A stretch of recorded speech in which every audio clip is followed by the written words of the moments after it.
खबरों की शुरुआत करते हैं इस वक्त की बड़ी खबर के साथ। महाराष्ट्र के वजीर दाखिला ने तलब की मीटिंग। राज ठाकरे के प्रोग्राम के बाद मीटिंग तलब की गई है। दिलीप वालसे पाटिल रियासत के सीनियर पुलिस ऑफिसर के साथ मीटिंग करेंगे। आज रात दिलीप वालसे पाटिल की रिहाइशगाह पर होगी मीटिंग। महाराष्ट्र के वजीर दाखिला आज शाम तक पुणे से मुंबई पहुंचेंगे। तो ये खबर आपको महाराष्ट्र के ताल्लुक से बताए जा रहे हैं, जहां पर वजीर दाखिला ने मीटिंग तलब की है। राज ठाकरे के प्रोग्राम के बाद मीटिंग तलब की गई। दिलीप वालसे पाटिल रियासत के सीनियर पुलिस ऑफिसर के साथ मीटिंग करेंगे। आज रात दिलीप वालसे पाटिल की रिहाइशगाह पर मीटिंग मुनक्किद की जाएगी। महाराष्ट्र के वजीर दाखिला आज शाम तक पुणे से मुंबई पहुंचेंगे। ये खबर आपको मुंबई से बताई जा रही है, जहां पर वजीर दाखिला मीटिंग मुनक्किद करने जा रहे हैं।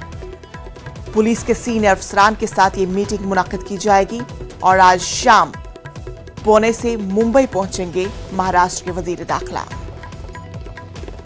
पुणे से मुंबई पहुंचेंगे वजीर दाखिला।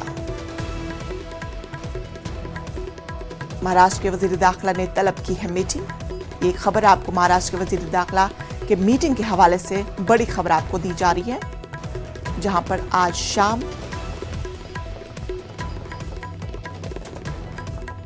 पुणे से मुंबई पहुंचेंगे वजीर दाखिला। इस मीटिंग में पुलिस के आला अफसरान भी शिरकत करेंगे।